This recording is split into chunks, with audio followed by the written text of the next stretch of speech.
Good morning and welcome to our third webinar in the Teagasc Connected Spring webinar series. My name is Mark Gibson and today I'm joined by Pierce Kelly, who's head of Teagasc Dry Stock Knowledge Transfer Programme. Pierce, you're very welcome. Morning, Mark. On this webinar today, we'll be discussing profitable beef farming in Ireland. Does it really exist? Which we're broadcasting live from Teagasc in Oak Park, County Carlow this morning.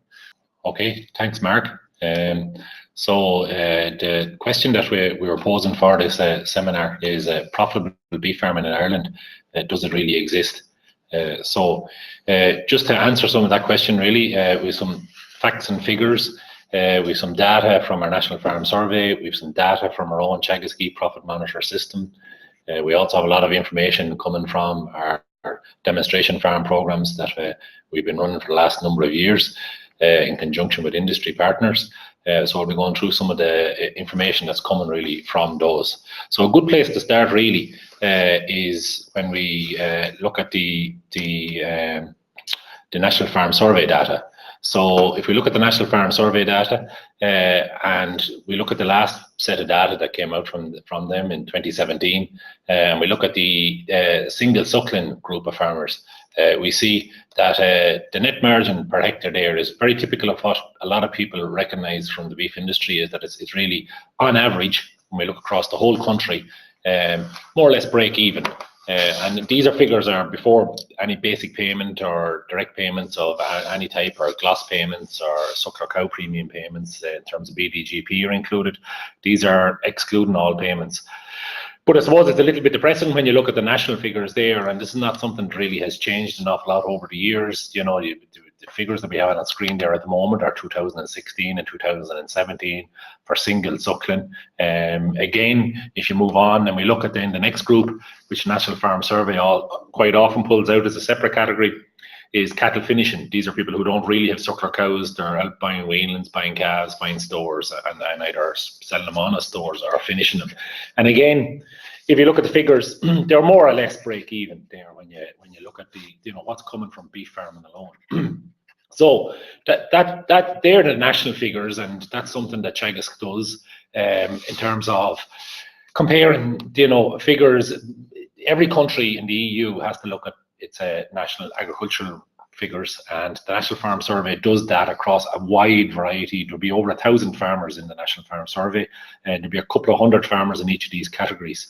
And it is a statistical representation of the whole country, good, bad, and indifferent, those who are profit-driven, those who are not profit-driven, those who have cattle to keep land in good agricultural condition, and those who really need to make an absolute living from it. So, and again, if you look at the population of beef farmers that are in the country, we have a little over 100,000 who are engaged in the business of beef farming. National Farm Survey doesn't represent a full 100,000, but will represent the vast majority of them. But it's a large group, and it's very hard to kind of pull from that then in terms of, well, who are the people that are actually profit driven within that. So a group that we use a lot of the data from rather than National Farm Survey to pull out a little bit more detail is our own Profit Monitor analysis. And what Teagasc Profit Monitors are, they've been around a long number of years, they're across all different enterprises, is that they're looking at a little bit more detail maybe than the National Farm Survey, and we go back with more detail to the farmer, and they're open to every farmer. National Farm Survey is something that a certain selection of farmers are picked for, asked will they be involved in. An e-profit monitor is something that anybody can do. They get their advisor, sits down, works through with them, probably takes about a half a day to complete, and then the advisor comes back with an analysis on it. If we just look at what the e-profit monitors are, as I said, it's a financial analysis tool basically that's used by Teagasc with its clients. It examines not just the financial performance of the enterprise, but it also examines the physical performance in terms of stocking rate, kilos of beef produced per hectare. And that's the big difference between the profit monitor and, say, a set of farm accounts from your accountant. The other big difference is it breaks it down into enterprise. So if you have for argument's sake, a beef sheep tillage enterprise, it'll give you an individual breakdown for your beef enterprise, for your sheep enterprise, for your tillage enterprise, whereas a full set of farm accounts coming back for taxation purposes doesn't do that. It's just the full set. It's just for the full farm. So it gives a much better idea of how your beef enterprise is doing, your sheep enterprise is doing, your tillage if you have all those enterprises on the farm.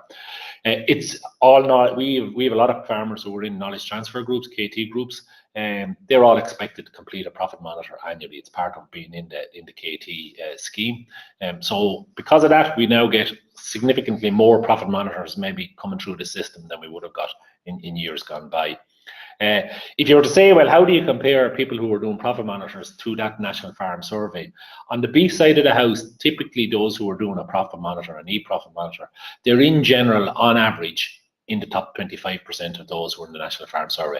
So they are the more profit-driven farms. So it's interesting then to go into those farms who are the more profit-driven farms and look at the analysis of those and then do a breakdown of the analysis that's in that. So, and that's just the point I'm making there, that they are more profit driven. If we look at the numbers in the 2017 analysis, just to give an idea of the kind of the power of these profit monitors, you know, we're not talking 15 or 20 or 100.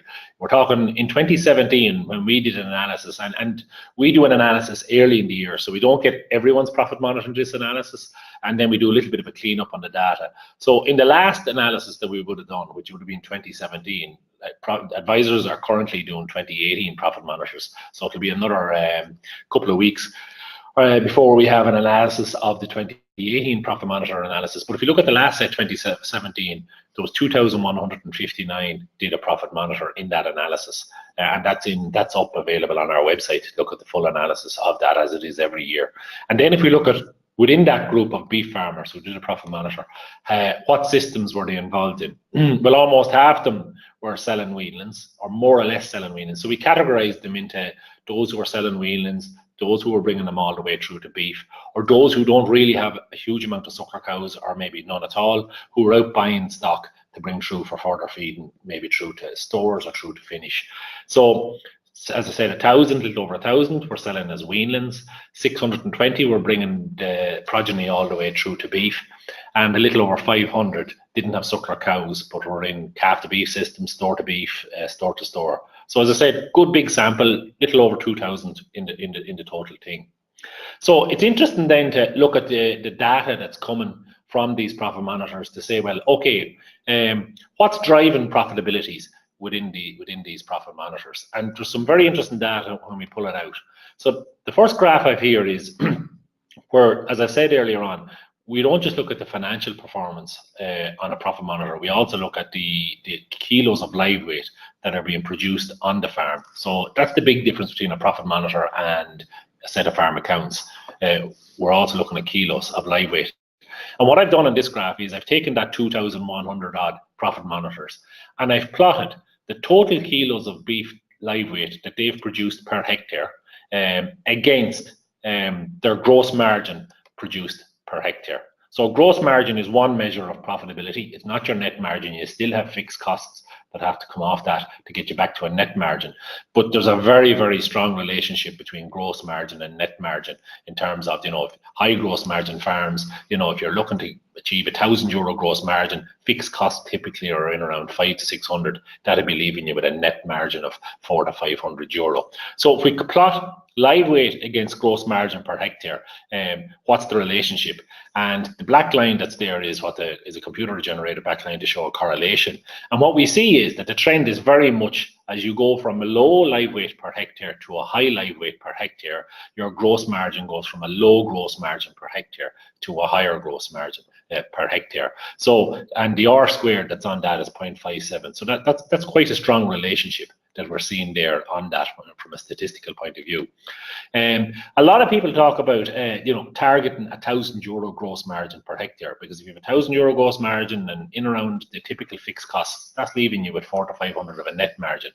And generally what we see with profit monitors, but there's big variation as you can see on it, is if you can produce 1,000 kilos of live weight per hectare, if your land type allows you to do that, you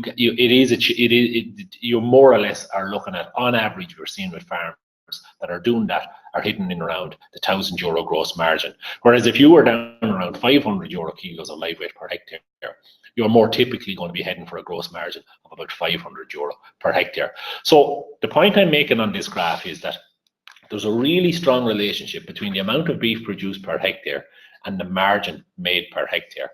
And I suppose to state the obvious again, the high beef output farms, those that are producing a high amount of kilos of beef live weight per hectare, on average, as you can see there's big variation. You know, you could go on that graph and find ones that have a high output, still a low gross margin, but on average have the higher profitability per hectare. So output of live weight is hugely important. So what influences output of live weight per hectare? Well, the most obvious one you'd say is stocking rate. And that's what a lot of people immediately go to. So what I've done on this graph is, again, I've taken those 2,100 odd profit monitors and I've plotted stocking rate in terms of livestock units per hectare against live weight produced per hectare. And again, what we see here on this graph is that there's a strong relationship between stocking rate. As I move up from 1 to 1.5 to 2 to 2.5, the kilos of live weight per hectare on the y-axis there is going up from 500 to 1,000 and higher again. Okay, there's big variation and you can pick plot points on that plot there where that relationship doesn't exist. But on average, what we see is when you plot that across a big number of profit monitors, there's quite a good relationship between stocking rate and output of live weight per hectare. The only problem with that is that not every farm can go from 1.5 to 2 to 2.5 to 3 livestock units per hectare because they don't have the land quality to carry that level of stocking rate, or maybe they don't have the housing, or maybe they don't have the time to farm an awful lot more stock than they're currently farming because maybe they have an off-farm job. So another area that we look at, we're not saying that people need to drive on stocking rate to drive up output per hectare. What's a lot more important to look at is the next point, is the output of live weight per livestock unit. So this is irrespective of stocking rate. So if we look at how many kilos of live weight am I producing per livestock unit that I'm farming, whether I'm farming 10 livestock units or 100 livestock units, what's the kilos of live weight that I'm producing for each livestock unit that I'm farming? And again, we're finding that when we plot that against live weight per hectare, there's a really strong relationship there. And that's really what we're saying people should be focusing on, first of all, that's where most people should focus their efforts to begin with, before they start looking at increasing stocking rates. Because if you were operating there down at 200 kilos per livestock unit, a lot better is to move that 200 up to 300 rather than increasing your stocking rate.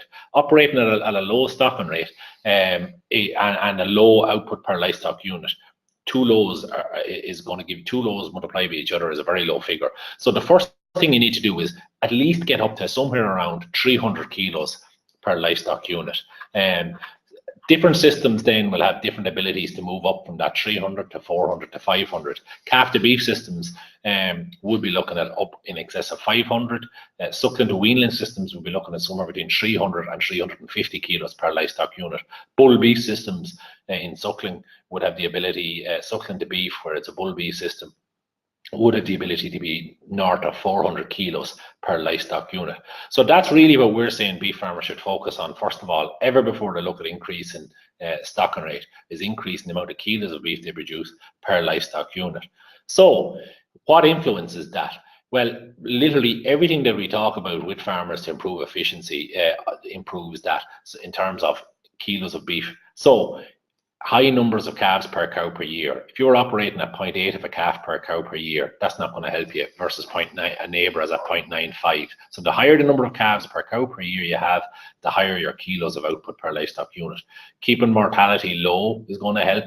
Then daily gains. Where do you get your daily gains? Well, you get them at grass and indoors. At grass, your grassland management, hugely important. High quality leafy grass going into cattle, plenty of it is going to improve daily gains. So again, those are the messages that we'll be talking about at discussion groups.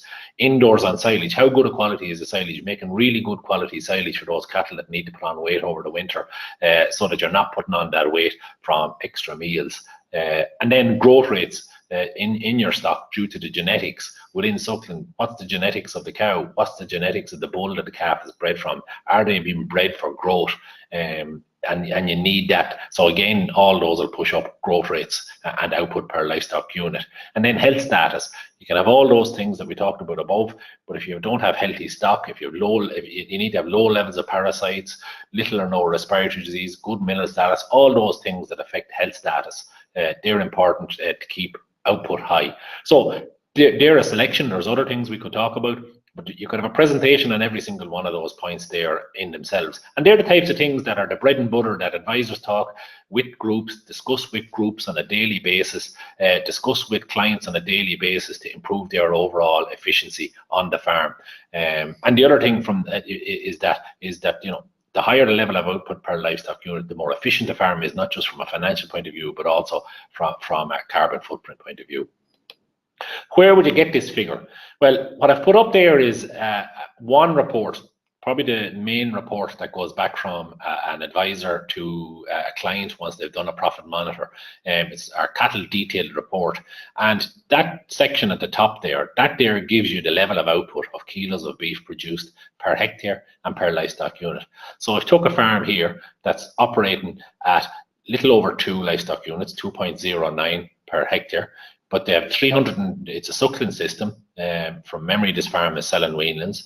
They're producing 314 kilos of live weight per livestock unit. And then when you multiply that by the stocking rate, to the left of that is the kilos per hectare, which is 658.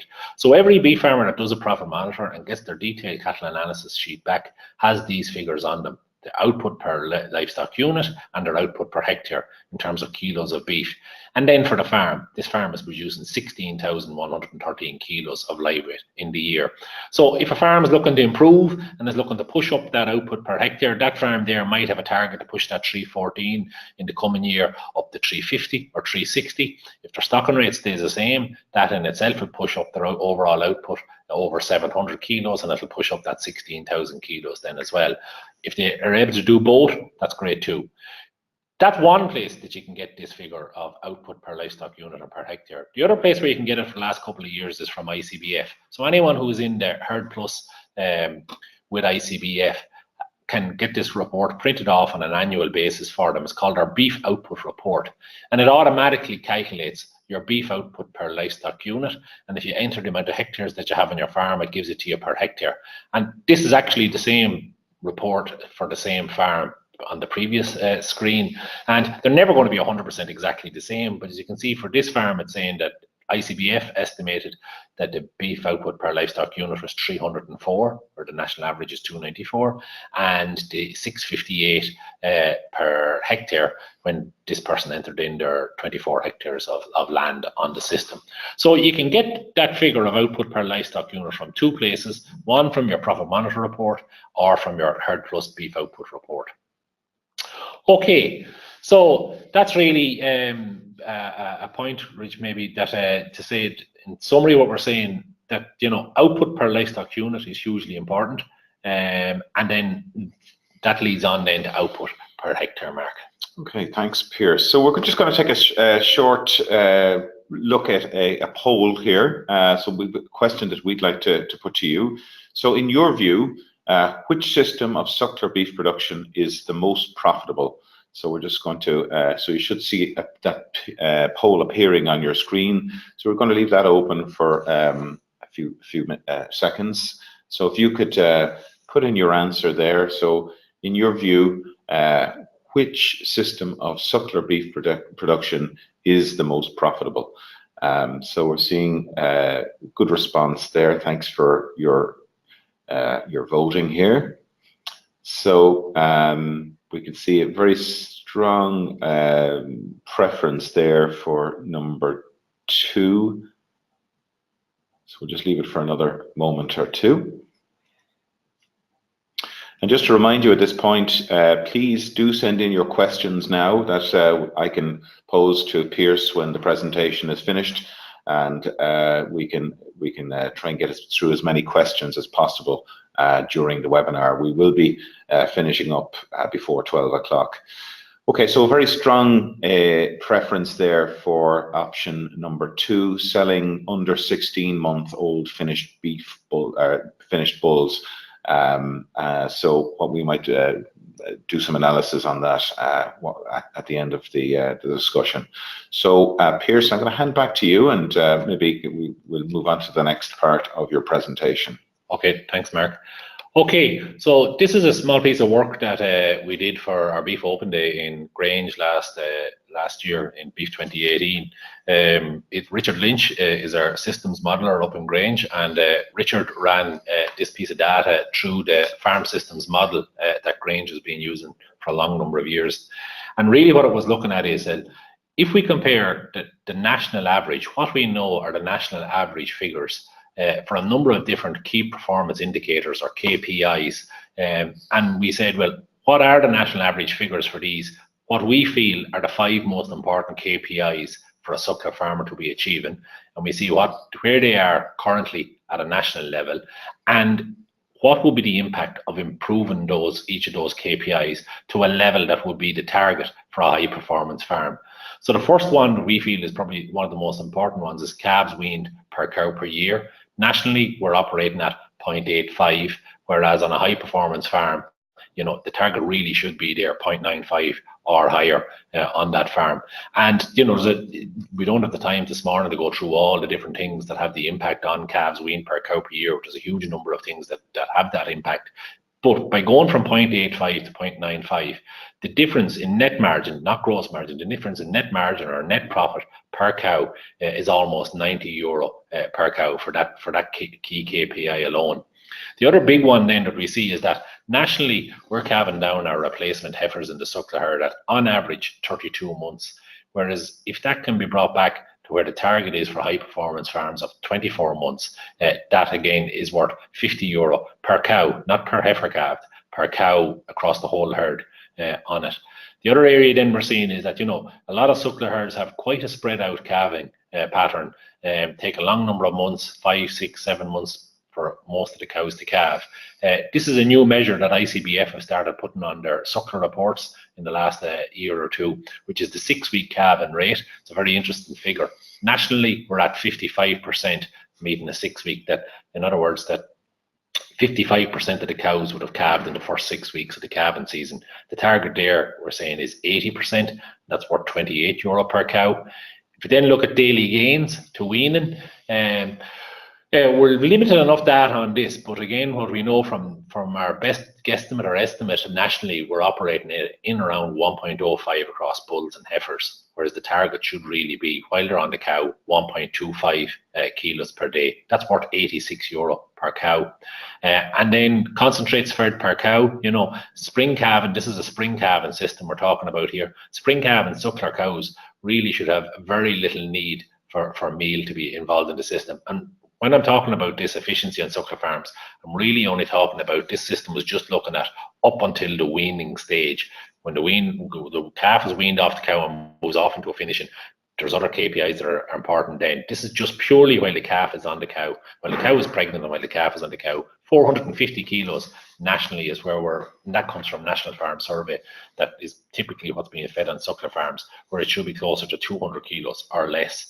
And that's worth €52 per cow. So when you look at those 5 KPIs, and as I said, you could go into every single one of those and go through what are the different things that influence each of those, and that's probably for another day.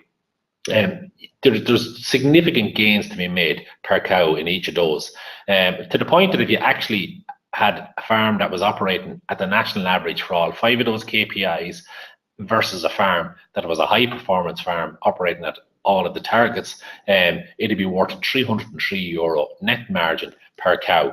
And you know, if we say, well, what's that worth across a farm, a typical farm? You know, it's hard to say what exactly is a typical farm, but if we take a 40 hectare farm, 100 acre farm, we call it a reasonably dry farm, not operating at a very, very high stocking rate, operating at probably average enough stocking rates, selling weanlings in the autumn, because we're only really looking at this up until the weanling stage.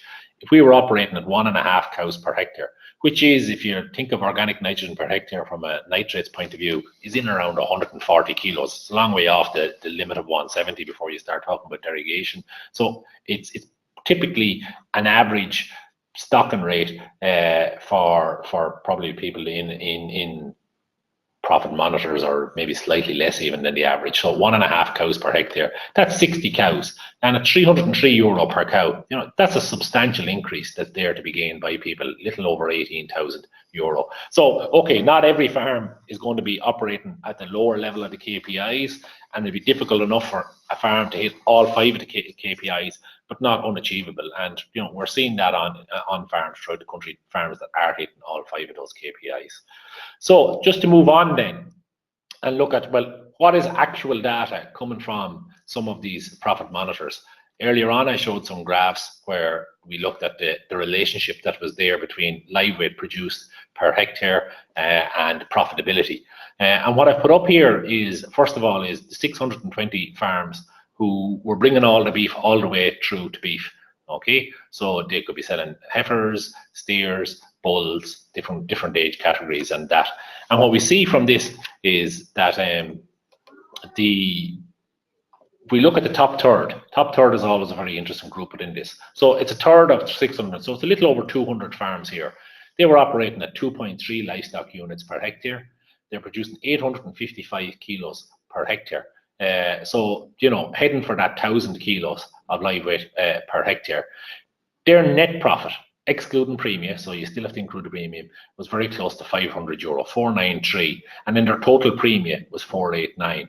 So the top third, okay, you can look at the average to the right-hand side and that, but really the top third are the group that are the ones who are pushing on, who are profit driven, who are increasing output. If you look at the stocking rate up there, it's as you move from the right to the left, it's going up. As you look at the kilos of beef from right to left, it's going up from 366 to 405, 613, 855. Okay, the top 10% are that better again, but you're really into the elite group at that stage.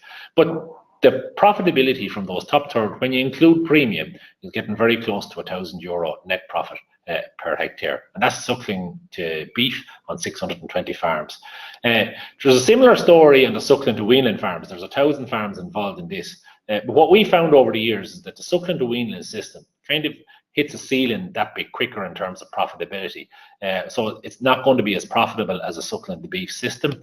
The top third, again, the same story that's there, though they have higher output per hectare than the average of the bottom third, leading to a higher net profit, little over €300 per hectare. And then you add in the premium of 500. So they're operating in at, including premium, in around 800, little over €800 net margin per hectare, and that's across a big sample of farms, over 1,000 farms. So again, top third, you're looking at in excess of 300 farms in that analysis. These are people's own profit monitors that they've done with their advisor. And then the last group, just to look at, is termed the non-breeding farms. Again, as you move from the right to the left there, output per hectare goes from a little over 400 kilos all the way up to over 1,400 kilos, almost 1,500 kilos. So, I mean, if you were to compare the bottom 10% to the top 10%, there's massive variability. But even compare the bottom third to the top third, there's over double the beef output per hectare, 453 kilos versus 1,097. And again, if we look at the top third is operating at a net profit excluding premium of €700 and a total premium of 450. So a little over €1,100 net margin per hectare. So the message really we're saying from these is that, when people focus on driving on output per livestock unit, and then when they can, per hectare by increasing stocking rate also, that then drives on overall profitability per hectare. And the trends are there. We saw that on the graphs earlier on in terms of gross margin as well. An interesting thing to do is to say, well, how has this changed over the years? Has it got better? Has it got worse? Are we in the same position? Have people moved on in the last 9-10 years on that? So just for this analysis, now it's not a matched sample, this is the first thing I'll say, but it's just to say, if we go back and look at the profit monitors that we produced back in 2008 and we compare them to the profit monitors that we produced in 2017, but we just look at the top third as comparison, okay? Now you will see the same trend in the averages, but the top third really, I think, tell a picture, because these are the people who are really pushing on increasing output, really pushing on increasing profitability. And we look at the figures that were coming, and we just look at two groups, suckling to beef and non-breeding farms. What we see is that there was 252 people did a profit monitor back in 2008 in this category, whereas we're up at 620 in 2017. The first thing you'll see is that output in terms of kilos of beef live weight per hectare in the top third back then was 637. It's now at 855 kilos. So those who are driving on increasing output are also, they are having an impact. And that's being shown then in the profitability figures. Okay, the price of beef would have rose in that period too, but it's a combination of a rise in the price of beef, but also a rise in the kilos of beef produced per hectare. Net profit back in 2008, excluding premia, was 61. It's 493 for that top third in 2017. Okay, premia has dropped, and that's without doubt. For these high output farms, they would have been high output farms when the basic payment would have been decided in the reference period. So they're the ones who are taken with the flattening of the basic payment since the last cap reform. They're the ones who would have taken the hit. So they went back from 650 basically to 490. So they are taking a drop in premium, but overall profitability on those farms has increased by increase in output. And again, similar story with the non-breeding farms, the non-suckling farms. Back in 2008, the top third were achieving kilos, 706 kilos of live weight. That's across albeit 53 farms. The 500 farms who did a profit monitor in 2017 achieved almost 1,100 kilos of live weight per hectare. And that's reflected in the net profits per hectare, going from €83 to 714. And again, they've taken quite a big hit though in the premium per hectare in terms of, gone from 800 in 26 back to 452, because again, those types of farms would have had quite big single farm payments per hectare based on the reference years, because they would have been operating at high outputs back then. So I think that's encouraging to see that those farms that, over the years who have focused on increasing output per livestock unit especially, and then that then leads on to a higher output per hectare, they have seen the rewards in terms of getting the extra net margin per hectare. Okay, just to finish off, Mark, really, I just wanted to focus on two of our programs that we've been involved in for the last number of years. We've been involved with the Farmers Journal on the Better Farm program. It's now called the Better Farm Beef Challenge since 2009, and we're on our third phase of that program. It's basically a demonstration farm program. We started off in the first phase with 16 farms. We had 35 farms in the second phase, and in our current phase at the moment, we have 26 farms. But it's interesting to look at going back to the second phase, those 35 farms, to see how did they would have had dedicated advisors working with them on a monthly basis over a 3 to 4 year period. And it's interesting to see when they really focused on increasing output, how did it increase their overall gross margin? And what we see there is that, their overall gross margin and gross output have increased. Gross output in terms of money, but also in kilos of beef. Their stocking rates went up, their kilos of beef went up, and then that led to a higher gross margin. So that by focusing on all the things we've been talking about this morning in terms of improving efficiency, the vast majority of those farms are suckling farms. They went from a gross margin in 2011, just before they joined the program, of 535 to 1,080 in 2015. And the interesting thing is when we go back and look at profit monitors now, they're no longer in the program, any of them. But when we go back and look at the majority of their profit monitors for 16 and 17, the vast majority of those have kept up that gross margin, and some of them have even increased further above that 1,080. So that's encouraging to see that where people focus on increasing efficiency, it does pay off in terms of the overall gross margin. Another program that we're involved in for the last number of years is what we call our Teagasc Green Acres Calf to Beef program. We're starting our second phase at the moment with 14 farms, but from 2015 through to 2018, we had 10 dairy calf to beef demonstration farms in different parts of the country in this program. There are people who are out buying calves coming from the dairy herd is their main system on their farm, and they've brought stock all the way through to beef. And what we see again is that on these farms, pre-joining the program, they were operating at 759 kilos of live weight per hectare. By the time they had finished the program in the end of 2017, start of 2018, they had increased that to 1,296, almost 1,300 kilos of live weight per hectare. And that then was reflected in their net margin. They were very typical of what we see in National Farm Survey or the average of profit monitors. They were at break-even net margin back in 2014. By the end of the program, when they improved efficiency, increased output, focused on keeping costs under control, they got their net margin, excluding premium. You still have to include the premium in that. They were operating at almost €500 net margin per hectare, which we'd say is very similar to what we're seeing in the top third of suckling farms. And that's the point we'd make about calf to beef systems, is that dairy calf to beef systems can be every bit as profitable as well-run suckling systems when we're talking about making comparisons, say, of the top third versus the top third on that. So the question that was posed at the start was does the profitable beef farming, does it really exist? On that, so I suppose in answer to that question, we're saying yes, the figures there show it does, but, and there's always a but, there's no silver bullet involved in it. A high output of beef live weight produced per hectare is essential. That's the first absolute requirement. You know, either on paper or on farms, it's very hard to come across farms that are operating at a very low output of beef per hectare and making a high profit. I haven't seen it yet, and I'd be delighted if someone could show me a system that would do that. Maximizing beef live weight produced per livestock unit, though, is the first step. You know, a lot of people go to straight away thinking when we talk about increasing output per hectare that we're talking about pushing up stocking rate. We're not, absolutely not.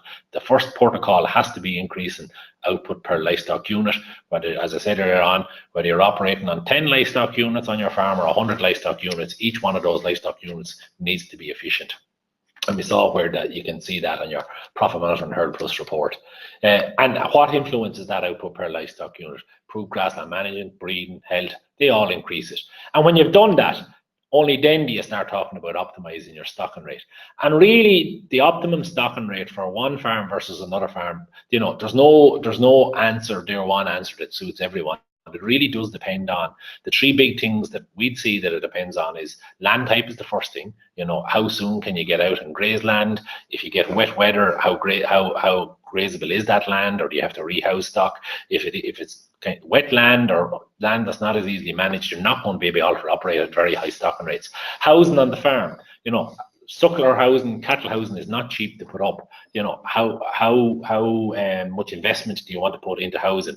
Do you work with the operating existing housing that's on the farm? When we look at those Better Farm programs or the Green Acres program, we rarely talk about people putting up extra housing to increase output. We try to operate as much as possible with the existing housing because it's a big investment.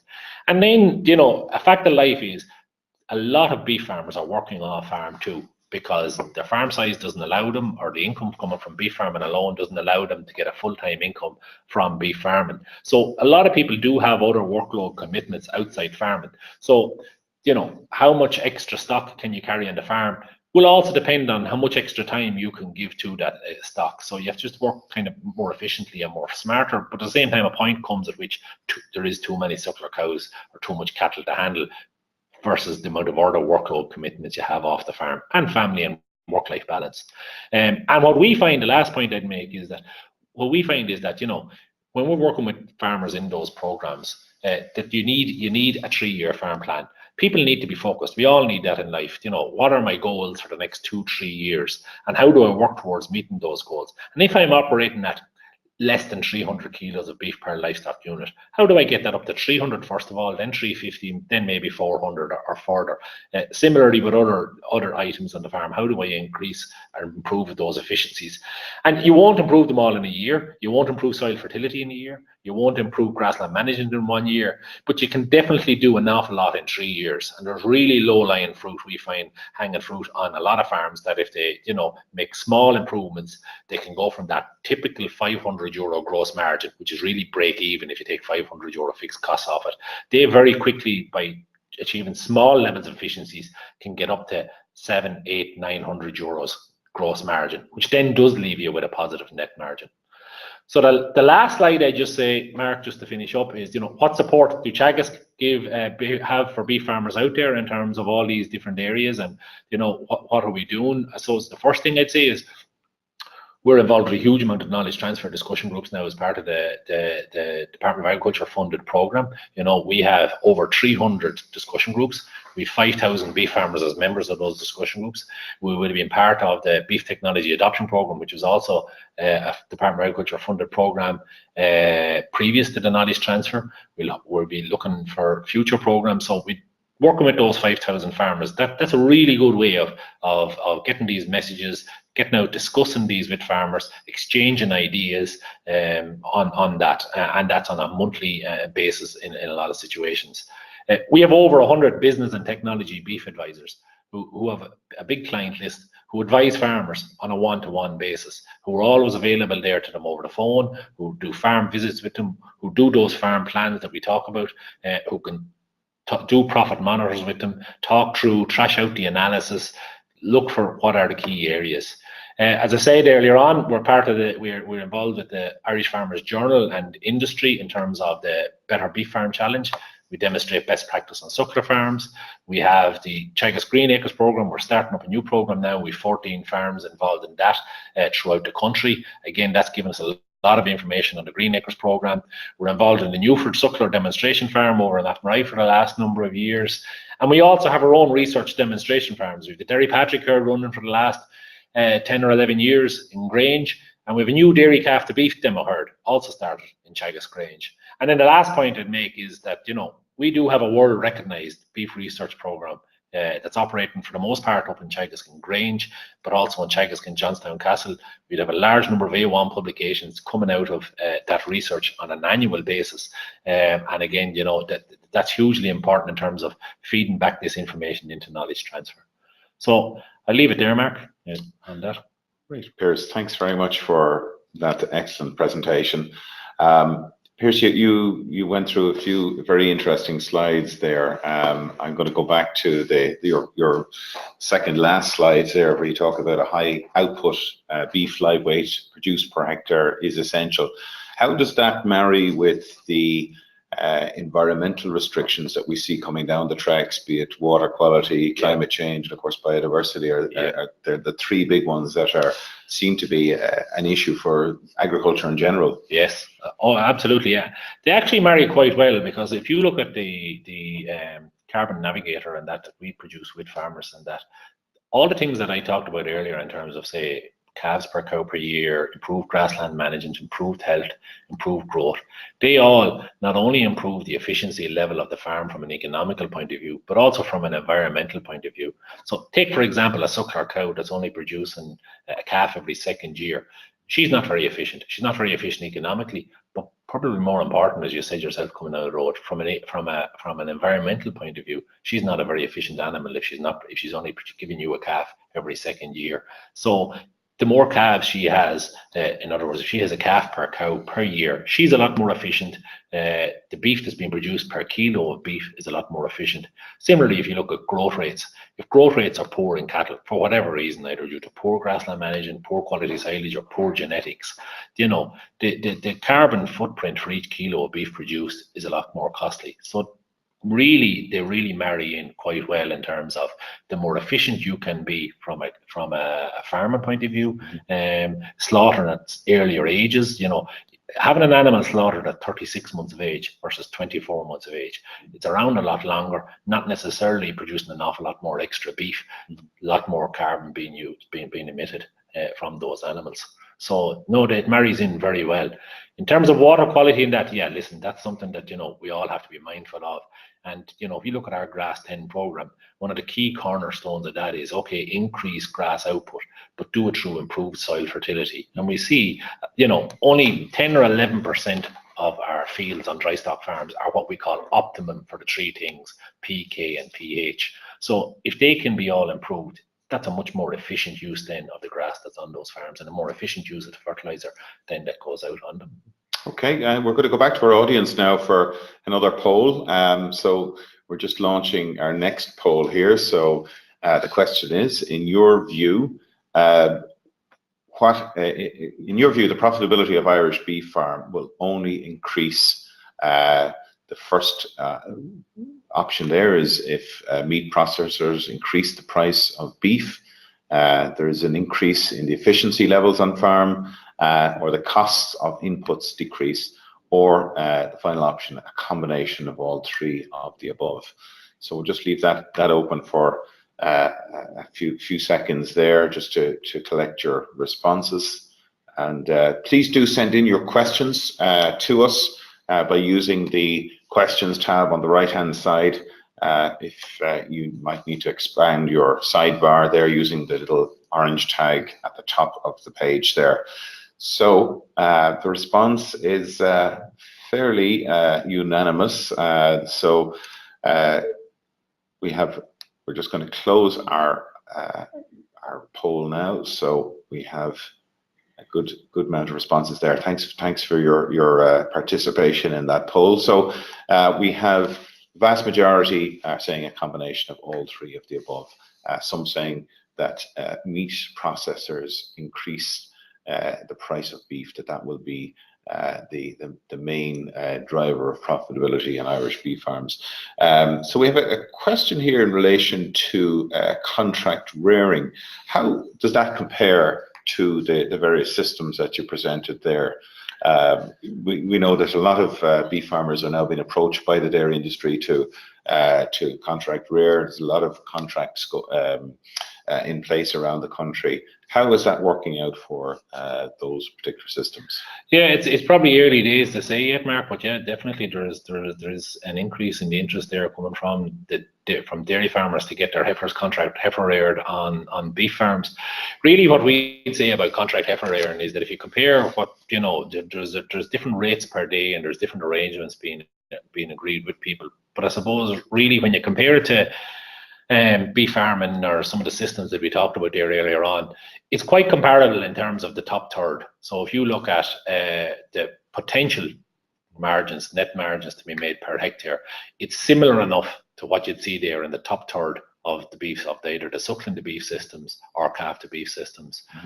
But again, that's on the assumption that it's done at a very high level of efficiency. You're going to have no different than any beef system. You're going to have people who are operating at the average. You're operating at the top third. So what we'd say is that the top third of those who are operating in contract heifer rearing have the potential to make the same as what people are doing in the top third of suckling. I suppose the big advantage what a lot of people see from contract heifer rearing maybe compared to some beef systems is cash flow can be different in terms of, you have an arrangement there where you're getting paid on a monthly basis. That is a big attraction to people. I'd still go back to say it's early days yet. We'd like to see, say, a selection of profit monitors from those who are doing contract heifer rearing, and then we'll have a real set of that compared to other beef farms as well. You touched on just sticking on the dairy theme there. You touched on the dairy calf to beef program that you have. What are the figures like coming out? And I know you touched on them before, but for somebody who is thinking about going into that, again, buying calves and bringing them through to beef or selling them in stores and that. No, again, the dairy calf to beef systems, when they're done well, are as profitable when you compare. And I like to compare the top third versus the top third, because then you're really looking at people who are really focused in terms of where they're going with their business and that, and they're quite comparable. You're looking at net margins of in around €500 per hectare, excluding premium, but they have to be done well too. And the two big influences in the dairy calf to beef is what price you pay for the calf and what price you get for the beef. And you'd say that you'd like to see the price of beef obviously higher because it's going to help that system, but you'd also probably like to see the price that some people are paying for calves to be a little bit lower. So if you can have a combination of both, a little bit higher beef price, a little bit lower calf price, it definitely helps that system. Because if you pay too much for the calf day one and you don't get a good beef price at the end, that's going to kill that system.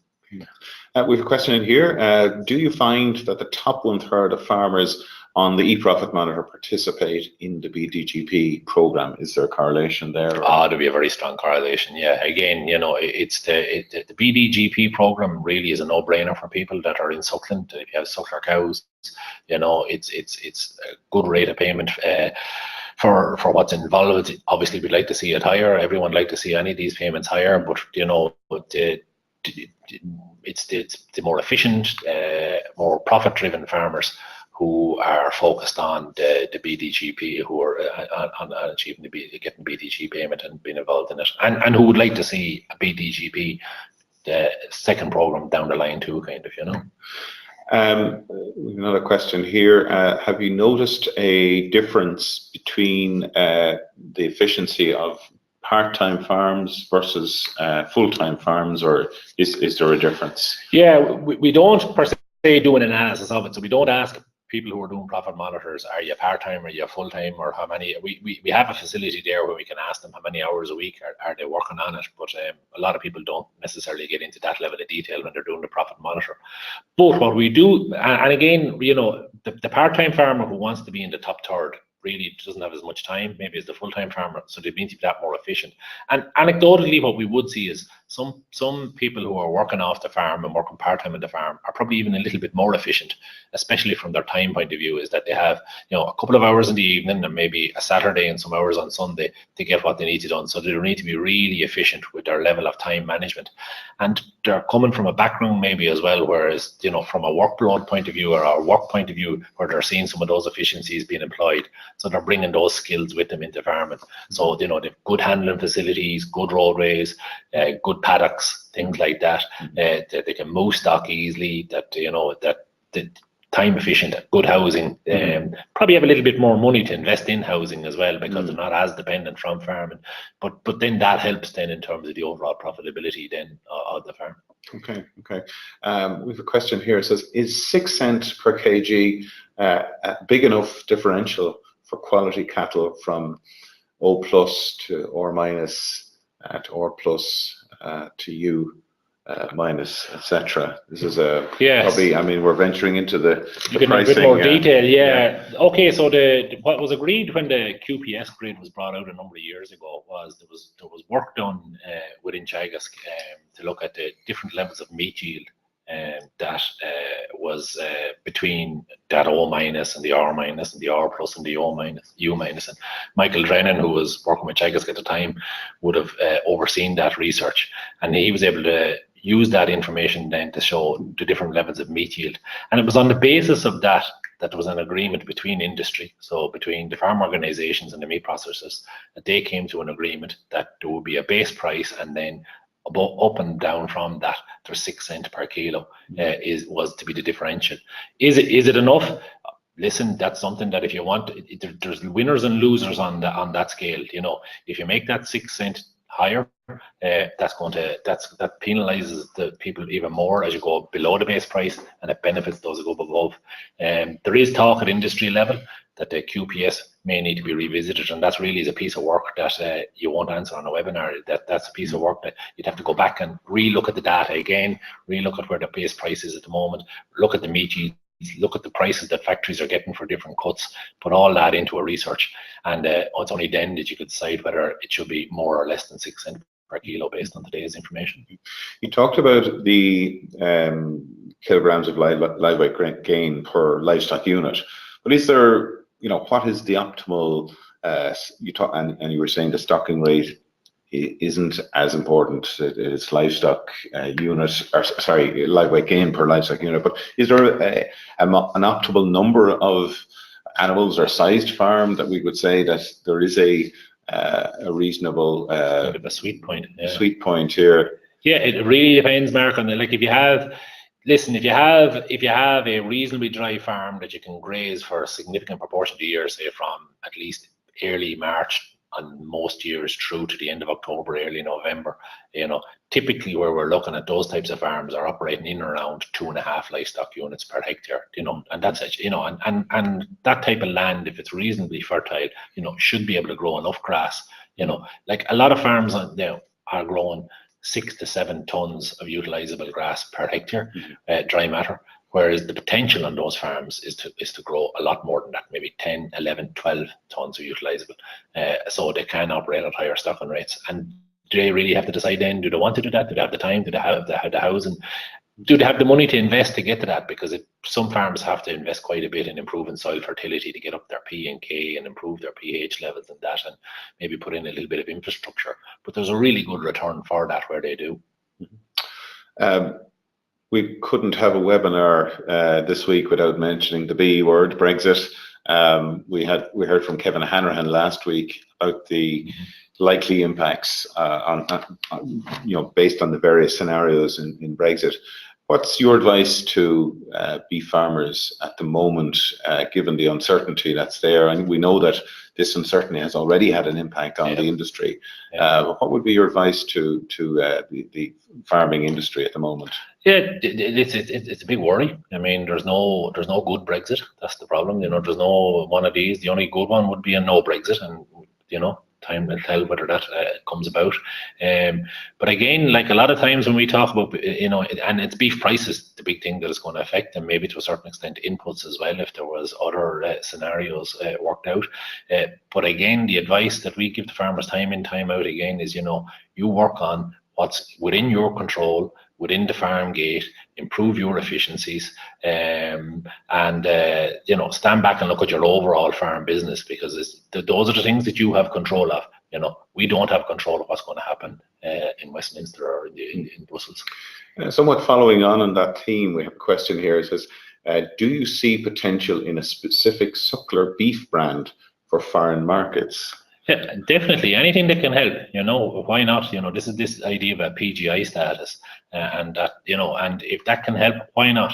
Absolutely, and it's something, we have a really, really good beef product here. It's for the most part, it's out grazing, like 85% of our beef that's being produced is either fed from grass or silage, very low levels of concentrate on average. It's a very welfare friendly, we have a good image. It's something that we're constantly selling our beef in foreign markets already on. It's on the image of our suckling enterprise. So, branding that beef as being suckler reared and suckler finished, I think would be excellent. Have you seen any examples of that anywhere else or any other countries? Not a huge amount, no. It's not something that you'll see, but I suppose we're unique here in that we've such a high proportion of you go into the continent, a high level of beef is coming from the dairy herd there, whereas, we're at the moment probably 50-50 here coming from our suckler herd. Okay, we're going to have to wrap it up at that point. Thank you for tuning in to our webinar today. Just to finish out, we do have another webinar coming up next week. The week after next. We're taking a break for next week. Farm forestry, an important ally in the quest for agricultural sustainability, followed by, on the 30th of April, we have Michael Hennessy and Stephen Kildare will be talking about cereal disease control. And then on the 7th of May, Noel Meehan will be talking to us about lessons that he has picked up from a recent visit to New Zealand and looking at agricultural catchments and water quality. So with that, I want to thank you all for joining us this morning. Today's webinar will be available for download on our YouTube website, and we're also happy to continue to take questions if you want to submit any questions to connected@teagasc.ie. So thanks very much for joining us this morning.